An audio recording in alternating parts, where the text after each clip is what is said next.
शेर सुना होगा आपने, शेर सुना होगा आपने कि ये इश्क नहीं आसा, बस इतना समझ लीजिए एक आग का दरिया है और डूब कर जाना है। और सियासत भी कुछ ऐसा ही है।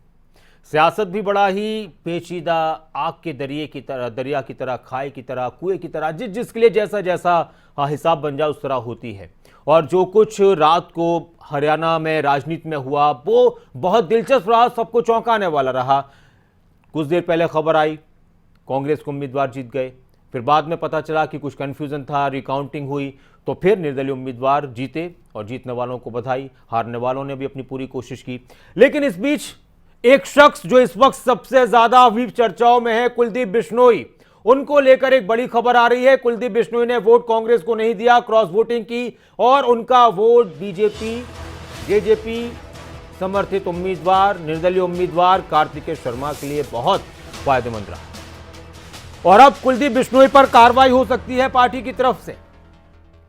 थोड़ी देर में कुलदीप बिश्नोई पर कार्रवाई हो सकती है, उनको पार्टी से निकालने की बात हो रही है, उनकी सदस्यता रद्द करने की बात हो रही है। और खबर यह भी है, इस तरह की खबर भी है सूत्रों के हवाले से कि विधानसभा स्पीकर को भी लिखा गया है। बड़ी बात यह है कि कुलदीप बिश्नोई क्या कांग्रेस के विधायक रह पाएंगे, नहीं रह पाएंगे, क्या कार्रवाई होने से पहले वो ही कोई फैसला ले लेंगे। लेकिन हां, कांग्रेस के ज्यादातर नेता ये कह रहे हैं कि कार्रवाई होनी चाहिए, कार्रवाई होनी चाहिए। उन्होंने पार्टी के साथ, बकौल कांग्रेस के नेता, उन्होंने पार्टी के साथ धोखा किया है। और कुलदीप बिश्नोई ये कहते हैं कि फन कुचलने का हुनर मुझको आता है, फन कुचलने का हुनर आता है मुझे, सांप के खौफ से जंगल नहीं छोड़ा करते। यह कुलदीप बिश्नोई का ट्वीट है। और दिलचस्प बात यह हुई कि उनके ट्वीट पर एक ट्वीट किया था अशोक तंवर ने कि फन कुचलने से कुछ नहीं होता, असगर तो अभी जिंदा है। फिर एक ट्वीट रात में ही, अच्छा ये फन कुचलने से क्या होगा, असगर तो अभी जिंदा है, ये रिट्वीट किया। और इसी में एक और बात यह थी कि कुलदीप बिश्नोई के जो बेटे हैं भव्य बिश्नोई, उनका भी एक रात को ट्वीट आया था। ये ट्वीट बड़े मायने रखते हैं, इसके जरिए आदमी अपने भावनाओं का इजहार करता है, जज्बात का इजहार करता है। और उन्होंने लिखा था कि हम समंदर हैं, हमें खामोश रहने दो, जरा मचल गए तो शहर ले डूबेंगे। और इसके बाद अब खबर यह है कि कांग्रेस के वरिष्ठ नेता, पूर्व मुख्यमंत्री स्वर्गीय भजन लाल के बेटे कुलदीप बिश्नोई, जो पुराने कांग्रेसी हैं, उनके पिता पुराने कांग्रेसी थे, और अब उनको पार्टी से निकाला जा रहा है, इस तरह की खबरें हैं। कार्रवाई होगी और इसको लेकर कांग्रेस में भी, कांग्रेस, हरियाणा कांग्रेस में भी खासतौर से काफी गुस्सा है नेताओं के अंदर, कांग्रेस के नेताओं के अंदर। शमशेर सिंह गोगी जी हमारे साथ जुड़ चुके हैं, कांग्रेस के विधायक, वरिष्ठ नेता जी। गोगी साहब, स्वागत है आपका खबरें अभी तक पर। धन्यवाद। गोगी जी, अब खबरें ज्यादा कुलदीप बिश्नोई को लेकर हो रही हैं कि उनको पार्टी से निकाला जा रहा है, और खबर यह भी है कि निकाल दिया गया है, बस ऑफिशियली घोषणा होना बाकी है। इस पर क्या कहेंगे सर? देखो, ये तो अगर हाई कमांड ये सारे काम पहले करती जी, तो एक आदमी पार्टी को कैसे ब्लैकमेल कर रहा है। पार्टी में हाई कमांड को दबना नहीं चाहिए, कोई भी नेता हो, चाहे वो कुलदीप बिश्नोई हो चाहे कोई और, जो भी हाई कमांड के आगे अपनी शर्तों पे काम करता है वो पार्टी का वफादार जी। पार्टी में ऊंच नीच होती रहती है, पार्टी की वजह से ही पहचान है इनकी, नहीं कौन पूछता था। इतना ही बड़ा नेता हो, पार्टी से बड़ा नहीं हो सकता। और जो पार्टी से गद्दारी करता है, समझ लो वो अपनी मां से भी गद्दारी कर सकता है। गोगी जी, आपकी पार्टी में क्या सभी विधायक यही चाहते हैं कि कोई कार्रवाई हो ताकि दूसरे लोगों को भी नजीर मिले इसकी? देखो, बाकी लोगों का तो मैं कैसे कह सकता हूँ, लेकिन मैं ये चाहता हूँ कि डिसिप्लिन मीन्स डिसिप्लिन होना चाहिए, चाहे नेता बड़ा हो और चाहे छोटा हो। जी। भाई मतलब ये नहीं है कि कुलदीप बिश्नोई के लिए कुछ और मापदंड है और कोई और बड़ा नेता आ गया तो उसके लिए और मापदंड है। सबके लिए एक जैसे मापदंड होने चाहिए जी। वो कहते हैं ना, मुंह देख के मतलब जो है टिक्का नहीं लगना चाहिए। और आपको ऐसा भी लगता है कि आज कांग्रेस पार्टी क्या कार्रवाई करती है इस पर सबकी नजर होगी और ये भविष्य के लिए एक मिसाल भी बनेगा कांग्रेस के दूसरे नेताओं के लिए और एक उनके लिए सख्ती वाला एग्जाम्पल भी बनेगा, उदाहरण भी बनेगा? नहीं, बनना भी चाहिए।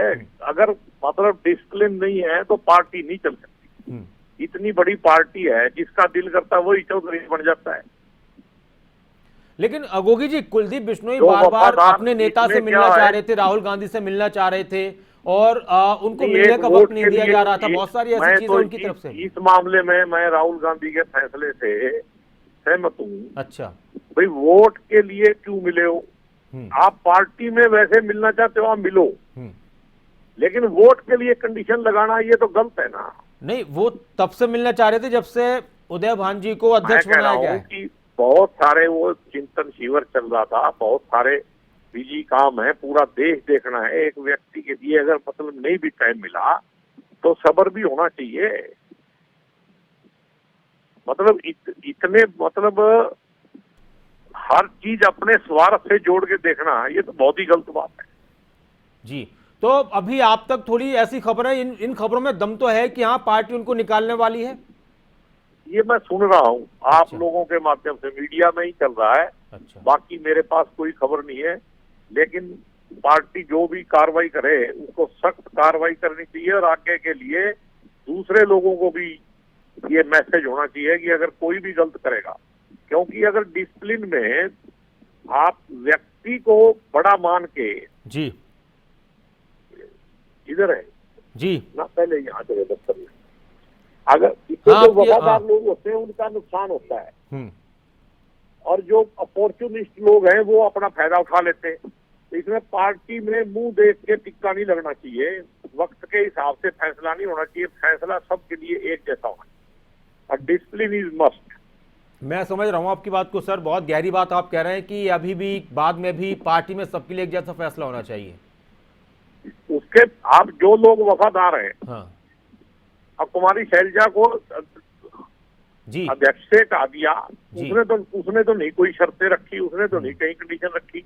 ये होती पार्टी की और वफादारी। आप लोगों ने भी, चाहे हो सकता है आपको कितना ही किसी ने प्रलोभन दिया हो, कितना ही बात की हो, लेकिन आप भी पार्टी से हटे नहीं, अपनी पार्टी से। मैं कहता हूँ धरती पे कोई ऐसा आदमी नहीं है जो हमारे को प्रलोभन दे दे। अच्छा। हम अपनी पार्टी के हैं और हमारी, अगर हम एमएलए बने हैं तो पार्टी की वजह से बने हैं ना जी। हमारी क्या अलग औकात है? जब तक एमएलए ही बने थे आपने कभी फोन नहीं किया मेरे को जी। अगर पार्टी ने एमएलए बनाया है तो उसके बाद ही सब लोग पूछने लगे ना गोगी को। जी। अच्छा गोगी जी, एक बात और भी है कि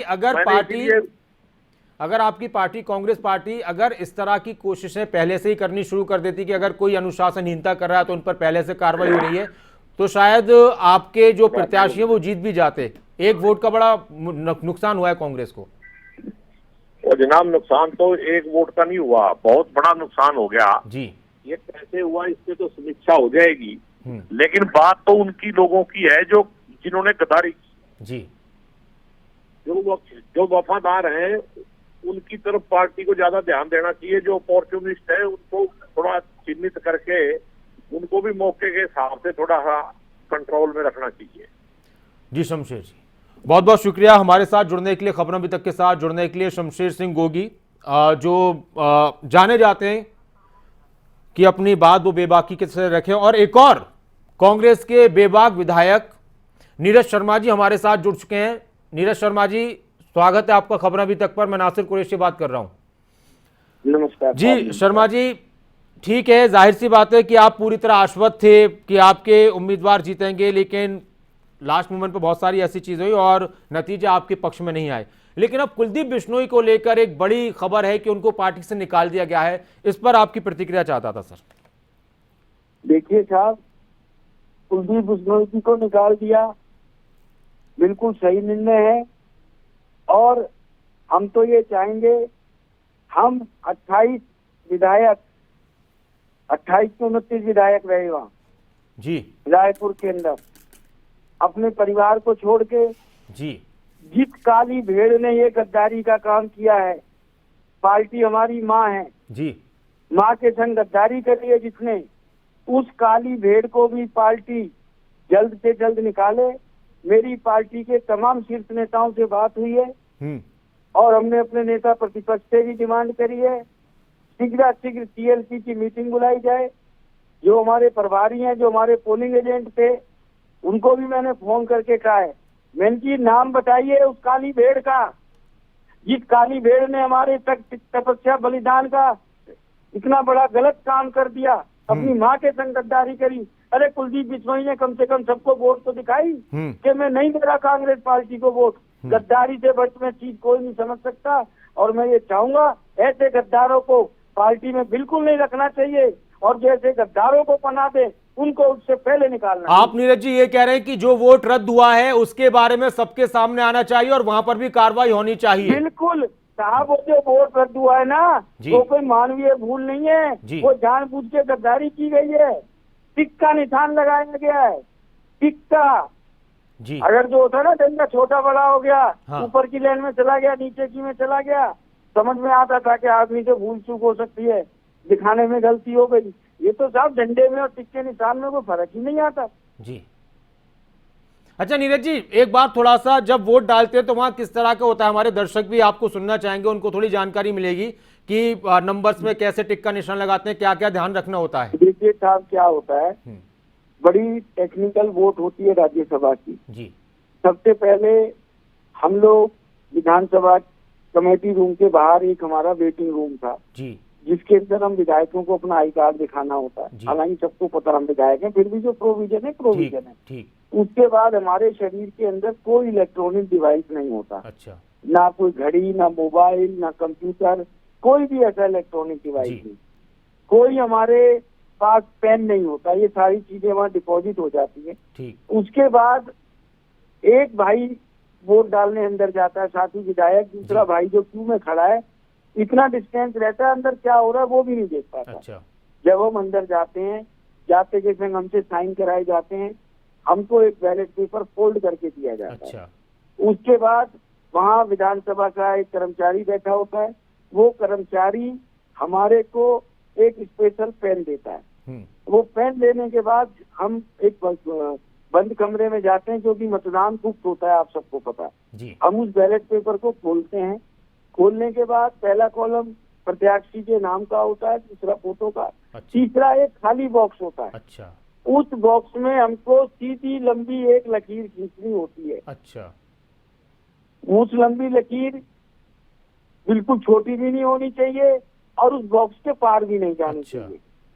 उसके बाद उसमें किसी भी तरीके का निशान नहीं लगा सकते आप। कि बिंदी लगा दी, डॉट बढ़ा दिया, या 3-4 बार ऊपर नीचे घसीट के पेन चला दिया, या बीच की डंडी में गैप छोड़ दिया, कि आपने निशान ही नहीं लगानी उस वोट के ऊपर।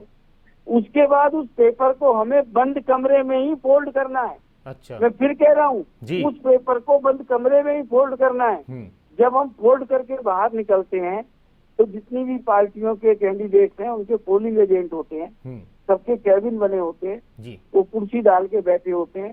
पहले कैबिन में भाजपा के थे, दूसरे में हमारे कांग्रेस पार्टी के थे, जो हमारे प्रभारी भी हैं विवेक बंसल जी, तीसरे में दिग्विजय चौटाला जी थे, एक कैबिन में और भाई बैठे थे, मैं नाम नहीं जानता उनका।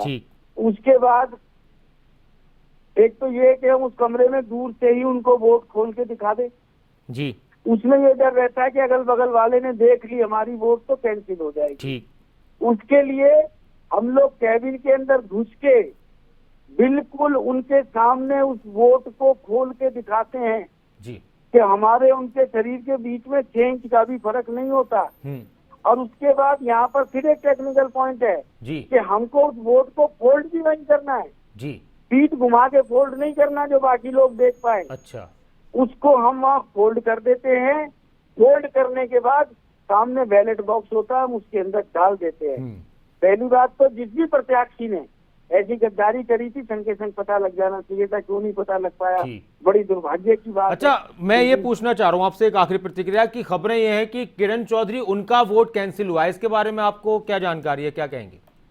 देखिए साहब, मैं इस बारे में ऑथेंटिक नहीं कह सकता हूँ। इस बारे में ऑथेंटिक बयान हमारे पोलिंग एजेंट का आना चाहिए कि उन्होंने ध्यान नहीं दिया तो क्यों नहीं दिया। ठीक, सिर्फ 31 वोट देखनी थी, कल पर हो रहा है हमारा।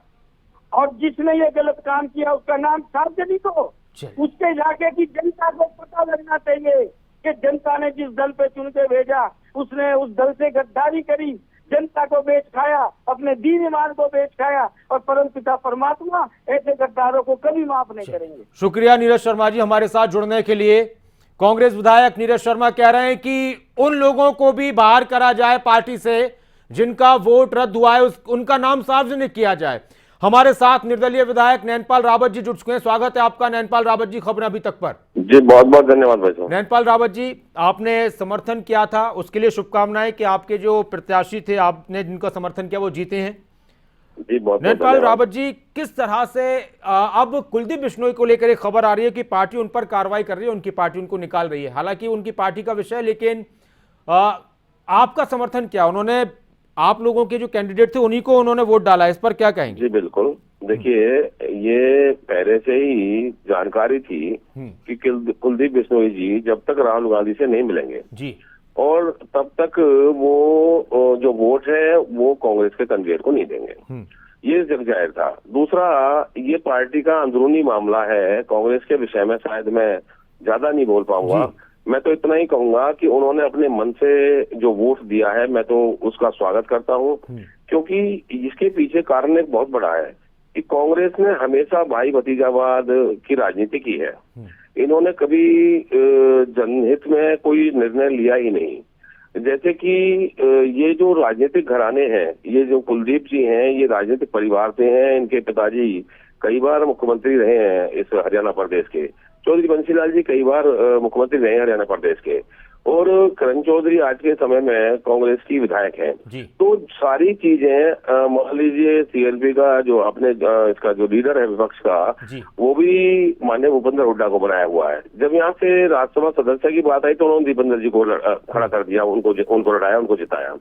और इसके बावजूद जब प्रदेश अध्यक्ष की बारी आई तो उसमें भी उन्होंने अपना जो है चलवा के अपने उदयमान जी को जो है अध्यक्ष बनवा लिया। तो इन सब चीजों का असर इस प्रदेश की राजनीति पर, कांग्रेस की जो राजनीति है उस पर पड़ा। उसी का कारण है कि कांग्रेस के जो लीडर हैं, जो परिवार बड़े परिवारों से जो रहे हैं, वो इस चीज को सहन नहीं कर पा रहे थे। तो ये तो हम जानते थे, हमने तो अपनी ईमानदारी के साथ अपने कैंडिडेट का, चाहे वो कृष्णलाल पवार जी हो, चाहे कार्तिकेय हो, हमने उसके मदद की। जहां तक अभी नीरज जी ट्रेनिंग की बात कर रहे थे, इस ट्रेनिंग को तो सभी जानते हैं, ये ट्रेनिंग सभी ने ली। और हम तो, ये तो एक पार्टी के लोग थे, हम तो कई पार्टियों के लिए, जिसमें हलोपा है, इनेलो है, जेजेपी है, बीजेपी है, इंडिपेंडेंट है, तो हमारा वोट क्यों नहीं रद्द हुआ? तो क्या हमने किसी का वोट छीन के रद्द कर दिया, या हमने कुलदीप बिश्नोई जी को आगाह किया, बाध्य किया वोट डालने के लिए? ये उनका अपना मन था। नैनपाल रावत जी, जैसे एक तो कुलदीप बिश्नोई, उन्होंने तो वोट डाला ही है अपनी पार्टी के खिलाफ, लेकिन जो वोट रद्द हुआ है तो यही बात है कि जानबूझकर ही किसी ने ऐसा किया है। मैं वही कह रहा हूँ जी, इनकी ट्रेनिंग कहाँ गई उस समय कि हम चेस्ट से 3 इंच आगे नहीं कर सकते, वहीं बदल के दिखाना होता है, उस पर डॉट नहीं लगना चाहिए, उस पर टिक नहीं लगना चाहिए, उसमें स्थिर डंडा बनना चाहिए, लाइन नहीं छूनी चाहिए। तो ये सारी ट्रेनिंग लेने के बावजूद सिर्फ एक अंदरूनी कलह कांग्रेस में है, और कांग्रेस में अंदरूनी कलह का कारण केवल यही है, जब एक परिवार की जो ना चलती रहेगी तो कोई भी व्यक्ति उसको सहन नहीं करेगा। आज भारतीय जनता पार्टी में भाई भतीजा बात बिल्कुल खत्म है। वहां पर इवन मिनिस्टर्स या एमएलए के बेटे को टिकट नहीं दिया जाता, तो केवल कोई भी व्यक्ति, संगठन का कोई भी व्यक्ति मुख्यमंत्री पद के जो ना पद तक, आपके एमपी तक, पीएम तक, और इवन जो ना जो आपके ये राज्यपाल जो चुने जाते हैं वहां तक एक आम आदमी भी पहुंच जाता है। तो ये एक स्ट्रेटजी का हिस्सा है, कि नीयत का, नीति का हिस्सा है। जी नैनपाल रावत जी, बहुत शुक्रिया, आप हमारे साथ जुड़े। और निर्दलीय विधायक, उनका वोट था, एक एक वोट बड़ा मायने रखता है, और उनकी तरफ से समर्थन किया गया और उनके उम्मीदवार जीते हैं। लेकिन यही बात कही जा रही है, नैनपाल रावत भी यही कह रहे थे कि वोट कैंसिल हुआ, रद्द हुआ, ये यूं ही नहीं हुआ कोई गलती हो, बल्कि ये जानबूझकर किया गया। और यही बात नीरज शर्मा कह रहे थे अपनी पार्टी कि हमारी पार्टी में जिसने भी ऐसा किया है उस पर भी कड़ी कार्रवाई होनी चाहिए, चाहे वो कोई भी हो। तो एक बड़ी खबर ये